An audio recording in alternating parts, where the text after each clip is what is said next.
Hello! Collector's editions of video games. They're just like regular games, but they come in flippin' massive boxes and are full of ludicrously overpriced tat that you won't look at twice after you've taken them out of the box. At which point you'll put them back in the box.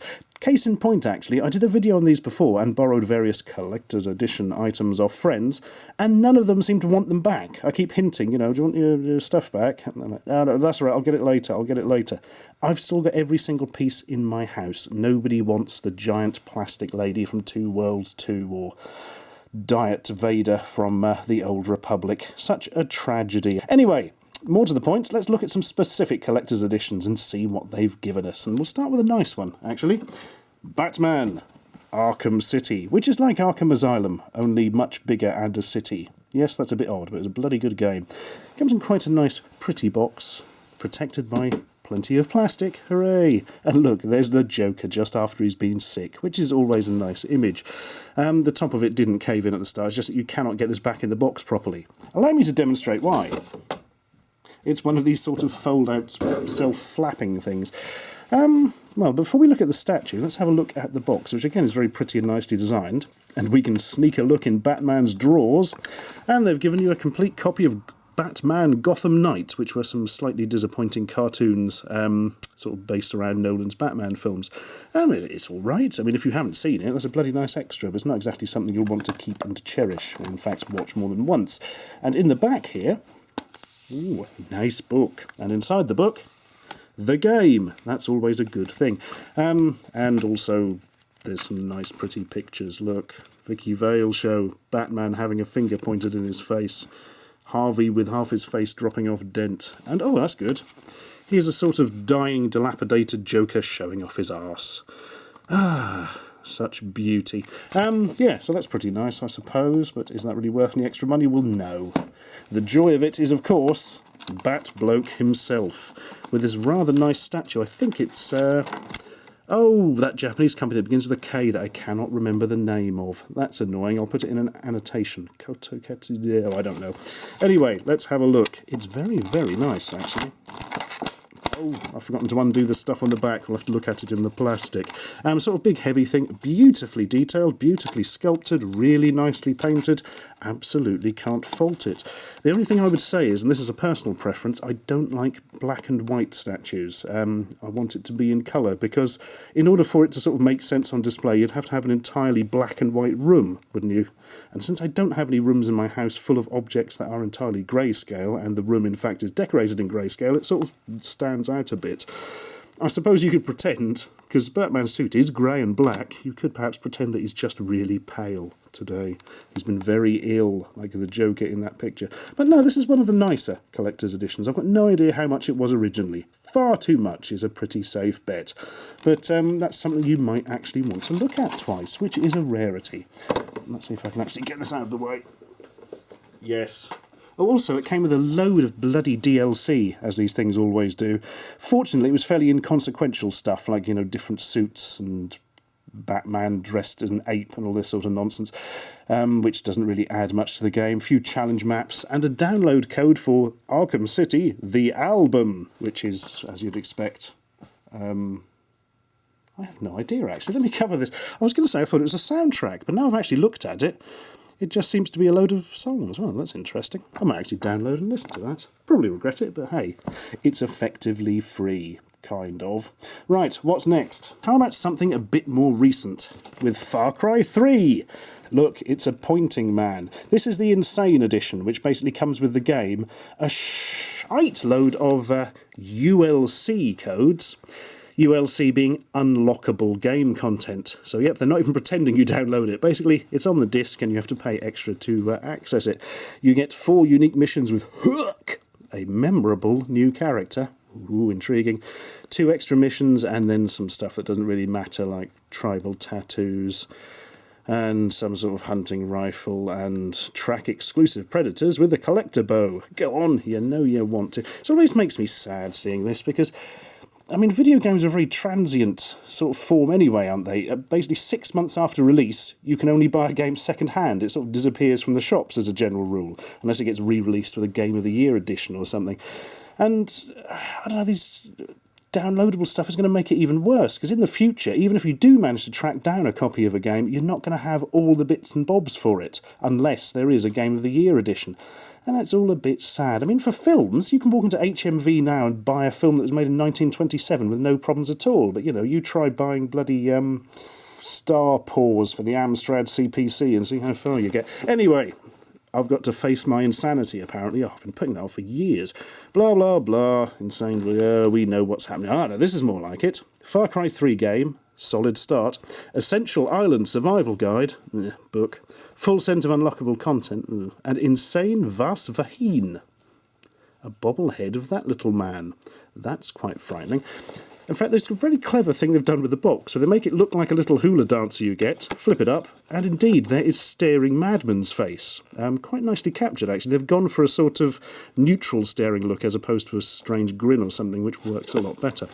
Actually, the marketing for Far Cry 3 has been very sort of different to how you'd normally see it. It's all based around this enemy character in it, this Vas type, which, you know, as for being an unknown character, is an odd thing for them to put out as the sort of main part of it. Interesting, though, and probably a good call, because, I mean, the heroes in Far Cry 3, oh, good God, I don't know if you've played it, but basically what should be the good guys are kind of really preppy, rich arseholes who you just want to watch bleed to death the second they're introduced. You know, it's all like, hey man, we're off on our gap year, we're going to fly our hang gliders, it's going to be so extreme. And like everybody playing the game is like, I hope you get tortured to death, you fucks. And indeed, he's the man who comes in and starts it. So, yeah, I can understand why they pushed him to the front, actually. It's nice to see an interesting character on occasion. So what have we got inside? Come on, I want to see the bobblehead. That's the money, that's the meat. I was doing that in the box and rattling and annoying me. I hope you couldn't hear that. So yeah, there he is. There is Vass's giant distended head on a hula thing. It's really nicely done, but is that really something anybody wants? I don't know. I can't see me putting that on the car's dashboard, mainly because I don't have a car. Also, there's this Face Your Insanity guide, which has all sorts of little bits and bobs for a sort of vaguely comedic survival guide going on. You also notice it's all been pre-stressed, so when you get it, it looks like somebody else has owned it first, which is interesting. And oddly, this is the one I can't quite, I haven't looked at this, just a sort of bag, so you can take things with you, and it's sort of, again, got this pre-stressed look. It's a really nice thing, but what an odd addition.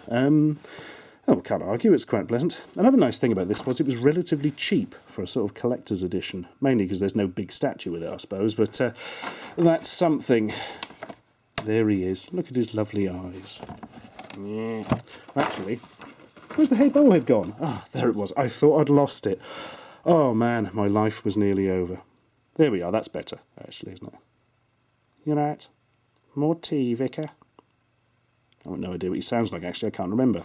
Vas will be Dutch, won't he? Anyway, go and live over there, because we've got more stuff to talk about. Specifically, giant heavy statues. Wait for it.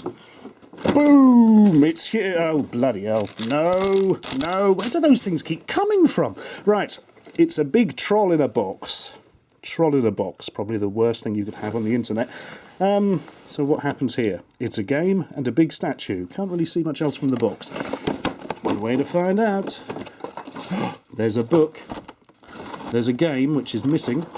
There are several... Ooh, hang on. Whoop. DLC codes for an Orc Champion sword and an exclusive avatar outfit. Sorry, I'm not sure that quite managed to voice my derision enough. Let's try that again. Yeah, that was better. Right, and obviously, giant bloody statue. Well, let's have a look at the book first. Collector's edition art book. Oh, great, it's some sketches and some thing. I don't know. It's all a bit deviant art, this, isn't it, really? Do we really need this in a little book? I don't know. It's quite a pretty one, I suppose. And in the back, the music of War in the North. Oh, that's nice. Always nice to get a physical soundtrack, unlike Batman's downloady attempt. And here's the thing itself. Wow, that's not actually bad. It's a big, heavy lump of stuff. Heavier than Batman even. Nicely detailed. Paintwork's good as well, actually. And it's got a big thing for slamming with. That's always nice. I tell you the weakness of this, actually. The troll part looks a lot better than the tiny dwarf he's got in his hand part. Which I can't, it's so big I can't barely get it in. But this looks kind of cheap action figure, whereas this looks more like a sort of nice statue. If you could remove that, that would be much nicer. But then what would he be looking at? Make it happen. Anyway, yeah, this was monstrously expensive as well, if I recall. So if you're so into Lord of the Rings that you can't do anything other than pay a lot of money for a half-decent statue, then this is exactly what you want. You don't want it, do you? Nobody wants it. Let's put it over on the pile where it can degenerate whilst we look at Saints Row the Third Platinum Pack. Ah, good old Saints Row, like GTA, but doesn't take itself too seriously. And also gives you headphones in boxes. Yes, this collector's pack came with, like, the Professor Genki download stuff. There were loads of versions of that. But, far more interestingly, it comes with some instructions. Oh, and also the official... Another CD. Man, there's a lot of CD soundtracks going on with these, actually, at the moment. A half-decent extra, I suppose. These are the mighty headphones you get with it. Oh, look, they're all ridiculously chrome and tacky. But, of course, that does fit in with the ethos of Saints Row, so no problem there. What's... trying to think of something else nice to say about them.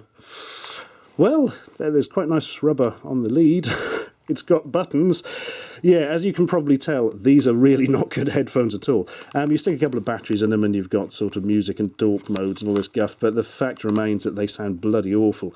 They seem to have tried to massively up the bass through them, but as a direct result, everything sounds muddy and awful. They're really not the sort of thing you'd actually want to listen to any music on.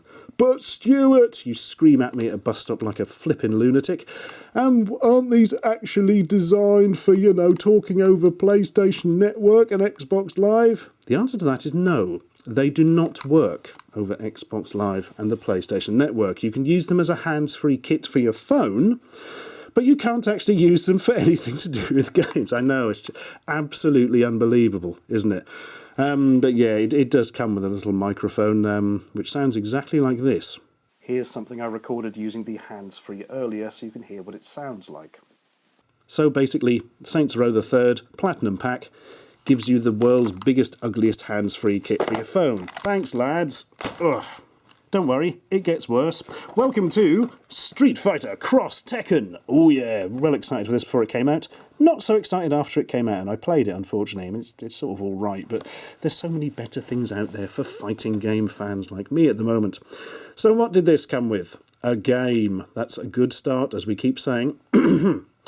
What's not so good is the other couple of things you got. You got like a DLC code which gave you some extra online gems or something, which is another reason the game's not very good. That doesn't help. This utterly, monstrously pathetic, tiny pamphlet of a comic book. They're really not trying. It's like it was printed on... This is like something you'd get through the door from a bloody pizza shop, you know what I mean.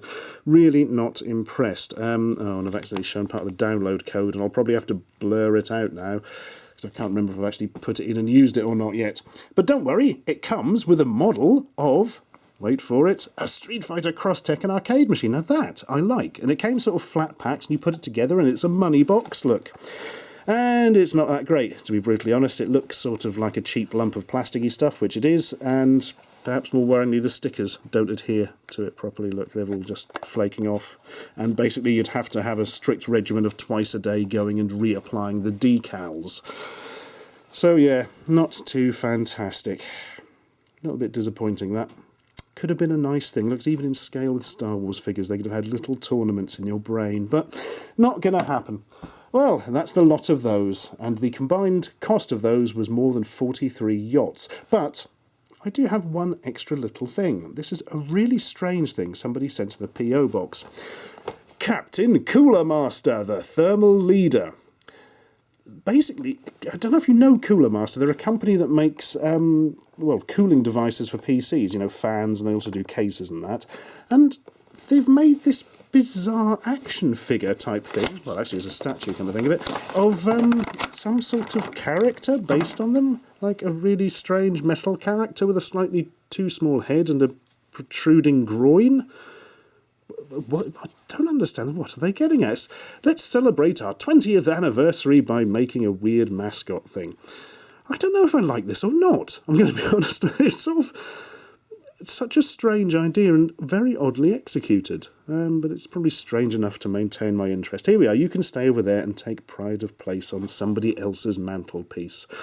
Ah, what a day. So in conclusion, collector's editions. Don't do it.